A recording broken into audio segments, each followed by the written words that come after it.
지금도 매스컴의 보도 자료에서는 몇 년 후면 암을 정복할 수 있다라는 보도가 종종 나오고 있고, 실제로 조타나 항암제가 개발되어서 암 환우나 가족에게 희망을 주고 있는 경우도 있지만, 정작 오늘까지도 암은 정복되지 못하고 있습니다.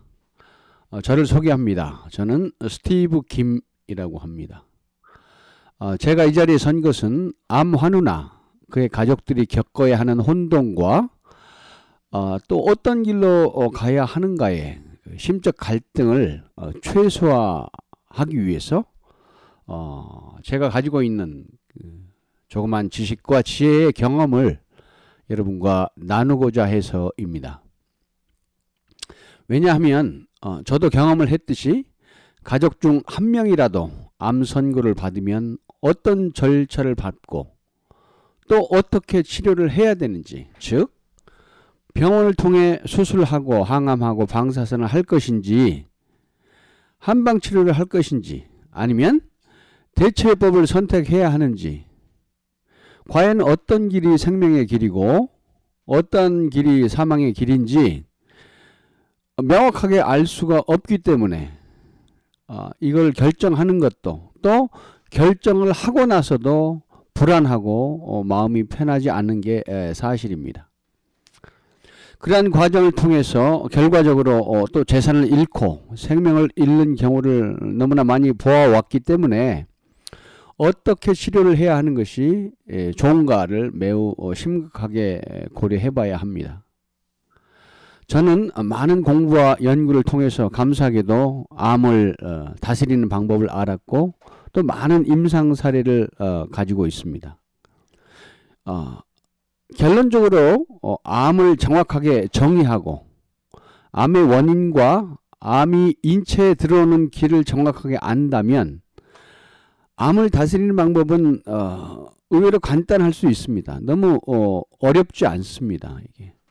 그래서 우리 암 없는 프로그램이 어떠한 암도 쉽게 다스릴 수 있었던 것은 산성인 암을 알칼리성으로 중화 또 상쇄를 시킬 수가 있는 그 노하우를 가지고 있기 때문입니다. 즉, 이 암 없는 프로그램에서 공급하는 이 천연물을 통해서 암덩어리를 녹아내리게 하고 암세포와 정상세포를 분리시키는 것이 가능해졌기 때문입니다.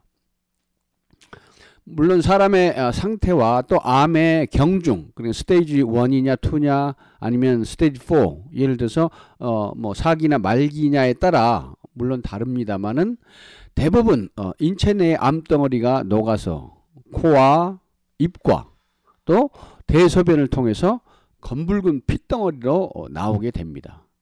여기서 몇 가지만 제가 치료 사례를 말씀을 드리면은 73세 할머니의 그 담도암인데요. 처음에는 그 황달 증세가 너무 심해서 수술을 할 수 없을 정도여서 PTBD라는, 그러니까 경피경관 담도 배액술이라고 하지요, 병원에서는. 이거를 하고 이제 망설이던 끝에 저희 프로그램을 소개받고 오셨는데 3개월을 아주 열심히 오셔서 치료받고, 그 다음에 가니까 병원에 가서 검사를 해보니까 암세포의 활동이 중지가 되었고 암의 그 크기, 암의 사이즈가 줄어들었다라는 소식을 듣게 됩니다. 그리고 담당 의사께서 말씀하시는 것이 우스갯소리로 이거 내가 오진을 했나?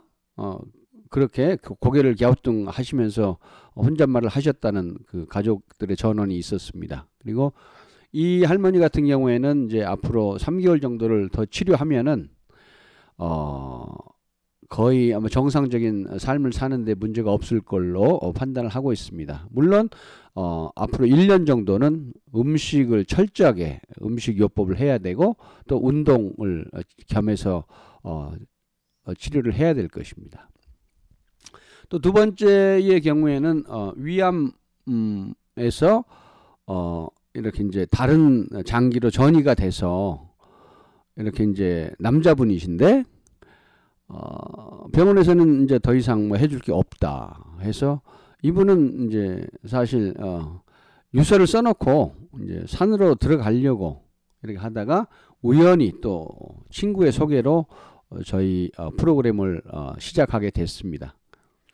처음에 오실 때는 뭐 통증이 심해서 잘 걷지도 못할 정도고, 물론 식사도 못한 상태였죠. 식사도 못할 정도로 그렇게 상당히 위중한 상태였었는데, 뭐 오시면서 이제 식사도 시작하시고, 현재 6개월째인데 지금은 뭐 자기가 암 환자라고 말하지 않으면은 다른 사람이 암 환자인지 못 알아볼 정도로, 그 다음에 지금은 뭐 움직이도 못한 사람이 2시간을 운동을 해도 전혀 문제가 없을 정도의 몸이 만들어져 있습니다. 그래서 이분 같은 경우에는 되게 검붉은 그 핏덩어리가 많이 이제 암덩어리가 녹아서 막 그 소변을 통해서 또 가래를 통해서 지금 나오고 있는데, 실제로 이제 이분은 거의 뭐 이제 식이요법만 잘 하면은 정상적인 삶을 사는데 전혀 문제가 없는 걸로 지금 판단이 되고 있고, 또 한 분은 전립선 사기, 그러니까 또 전립선 암에서 또 다른데 전이가 된 거죠, 사기는.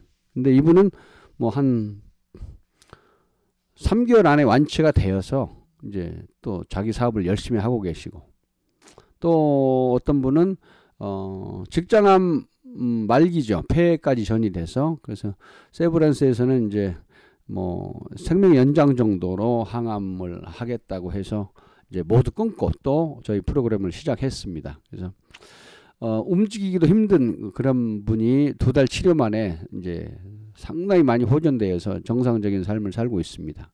그 외에도 뭐 말씀드리기 힘들 정도의 그런 치유 사례들이 많이 있습니다.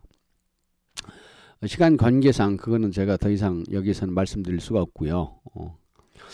저의 상황에 대해서 잠시 말씀을 드리면, 저는 사실 부모님과 또 외할머니, 외할아버지, 외삼촌, 또 장모님 등 저희 친인척들, 가족과 친인척들을 암으로 많이 잃었어요. 대부분이 그때는 제가 이 대체요법이 뭔지도 몰랐고 암에 대해서 전혀 정보가 없는 상태였었기 때문에 뭐 그런 정보가 없는 상태에서는 무조건 병원을 가죠. 그래서 병원에 가셔서 수술하고 항암하고 또 방사선, 경우에 따라서는 방사선 치료도 하고, 그리고 이제 치료가 잘 됐다 해서 퇴원하시고 이제 몇 개월에서 몇 년 정도 또 생활을 하시는데 재발되어 버리거나 아니 전이 되어서 또 다시 입원하고, 그런 걸 반복하다가 결국에는 생명을 잃어버리는 경우를 제가 많이 봤어요. 특히 저희 어머니 같은 경우에는 거의 뭐 처음에 암 발견되고 가서 이제 수술하고 항암했는데 뭐 2년 후에 바로 또 재발이 되어서 이제 전이까지 되어서 결국에는 병원에서 그냥 퇴원하지 못하고 거기서 돌아가셨거든요. 그럼 이 병원에서도 수술하고 항암 방사선 하면은 사실 그 팔로우업이 돼야 되거든요. 나중에 이게 퇴원을 하고 어떤 식사 습관을 가지고 식사를 어떻게 하고 운동을 어떻게 하고, 그런 부분에 대해서는 정보가 전혀 없기 때문에 그냥 당하게 될 수밖에 없다라는 거죠. 그래서 제가 우리 부모님이나 가족들의 그런 상황들을 쭉 보아오면서 의문이 들었던 것이 뭐냐면은, 왜 이 천문학적인 돈을 들여서 항암제를 개발하고 또 만들어내고, 병원 가면은 또 너무 최첨단의 뭐 장비, 시설이 있잖아요. 그리고 또 유능한 공부도 많이 한 의사들, 간호사들이 포진하고 있음에도 불구하고 왜 암이 치료되지 못할까? 분명히 암은 다스릴 방법이 있을 텐데, 그래서 암을 대하는 현대의학의 그 무기력함을 보았다고나 할까요? 그래서 왜 암은 치료되지 못할까 고민하게 되었고, 그런 이유로 인해서 제가 직접 이제 암을 공부하기 시작했습니다. 그래서 지난 10년간 저는 그 세계 유수 대학의 암 전문의와 과학자들이 써놓은 그 논문과 또 기고한 것들 있잖아요. 연구 성과에 대해서. 그런 부분에 대해서 제가 이제 그런 문서들을 보고 공부하면서 한 가지 발견한 게 있는데, 그것이 뭐냐면은 현대의학은 암에 대한 definition, 그러니까 정의가 잘못되어 있다라는 것을 발견을 하게 됐어요. 그래서 현대의학은 암을 이렇게 정의해요. 세포의 유전자 변화로 인해 비정상적으로 세포가 변하여 불완전하게 성숙하고, 완전하게 성숙한 게 아니고 불완전하게 성숙하고 과다하게 증식하게 되는데 이를 암이라 칭합니다 라고 정의가 돼 있거든요. 그렇기 때문에 이 세포의 유전자를 보기 때문에 현대의학은 그런 그 장기의 이름, 뭐 위나 뭐 유방이나 폐나 전립선이나 그런 장기의 이름을 따서 암의 이름을 명명하고 있죠. 이렇게 암의 정의가 잘못된 상태에서 특정 암이라 지칭하고 수술과 항암 방사선을 하게 되면은 암의 치료율은 낮아질 수밖에 없다라는 것을 저는 깨닫게 되었어요. 결과적으로 현대의학이 가지고 있는 암의 정의로는 암을 치료하기가 쉽지 않다라는 결론입니다. 왜냐하면 암은 90%가 전신성이기 때문입니다. 암은 연을 꼭 기억하시기 바랍니다. 그리고 나머지 10%는 그 국부적인 암인데 위나 유방에서 많이 보이는 걸로 나와요. 암을 병원에서는 암을 세포로 잡아내서 조직 검사하고 MRI 또 PET-CT 찍고 뭐 수술, 그 결과에 따라서 수술하고 항암하고 방사선을 하는데 그러한 행위 자체가 도리어 암을 더 키우고 썩나게 해요. 그래서 치료가 상당히 어렵게 되거든요, 사실 그 결과로 인해서. 그래서 그 결과로 인한 병원에서의 암 치료율은 사실 7%를 넘지 못하고 있어요, 정확하게 보면은.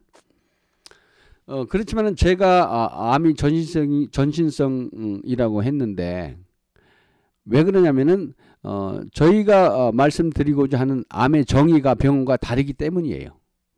저희가 주장하는 암의 정의는 암은 호르몬의 탈수로 인한 호르몬의 이상으로 암이 인체에 들어오고 또 암 구조의 탈수로 인해서 인체에서 나가는 거예요, 암은. 그러니까 들어오는 길이 있으면 나가는 길이 있다라는 거죠. 그거를 잘 활용하면은 암을 의외로 쉽게 다스릴 수가 있다라는 거죠. 자, 암의 원인은 암은 호르몬 탈수로 생긴 호르몬의 이상인데, 다시 말하면 호르몬의 작용이 원활치 못하여서 발생되는 그 활성산소가 있어요. 그 활성산소는 O라고 하는데 그 활성산소는 갑상선에서 1개가 떨어져 나가고 빌리루빈에서 2개가 떨어져 나와요. 그리고 이 활성산소는 골수의 철, Fe죠, 철이. 철과 결합하여서 FeO가 되고, 그러니까 Fe가 철이고 O가 활성산소죠. 그러니까 FeO가 되고 이 물질은 다시 골수 속에 있는 정상적인 피, 정상적인 피의 화학 구조는 Fe2O3거든요. 그래서 그 골수 속에 있는 정상 피와 작용해서 Fe3O4라는 그 자성 물질이 돼요. 그러니까 쉽게 말하면 정상적인 사람의 피는 Fe2O3고 FeO가 붙어버린 피, 그러니까 Fe2O3에서 FeO가 붙으면 Fe3O4가 되잖아요. 이게 바로 암 환자의 피가 된다는 것이죠. 그러니까 피의 화학 구조가 바뀌는 거예요. Fe2O3에서 Fe3O4로 바뀌는 거예요. 이렇게 이제 자성 물질이 되는데 이 물질은 그 회백색의 낚싯줄 같은 악효질이라는 것이죠. 그리고 아까 암은 호르몬의 탈수로 인해서 생긴 거라고 했는데 이 호르몬의 탈수의 원인은 첫 번째가 스트레스입니다. 두 번째가 음식이죠. 세 번째가 감마파인데요. 이 감마파는 뭐냐면은 간단하게 우리가 일상에서 흔히 들을 수 있는 수맥입니다. 수맥. 이 세 가지 중에서 한 가지라도 걸리면 호르몬의 탈수가 시작돼서 보통 1년에서 3년 정도의 세월이 흐르면 피의 변형이 와요. 그래서 피의 변형이 생기게 되어서 암이 발생하게 됩니다. 그래서 암을 정확하게 정의하고 또 그것이 오는 원인과 또 길을 알면, 그리고 암 환우의 체질을 정확하게 안다면 암을 다스리는 방법은 의외로 간단합니다. 우리가 어떤 암도 쉽게 다스릴 수 있었던 것은 암이 산성이기 때문에 알카리성으로 중화 상쇄시킬 수 있으면은 암을 치료할 수 있는데, 우리는 그러한 치료 원리를 우리가 가지고 있기 때문에 가능한 것이고요. 이것은 수원 스승님의 동위파동론, 상생상극, 순역파동의 상쇄론에 근거한 것입니다. 결과적으로 암의 원인을 알면 암을 다스릴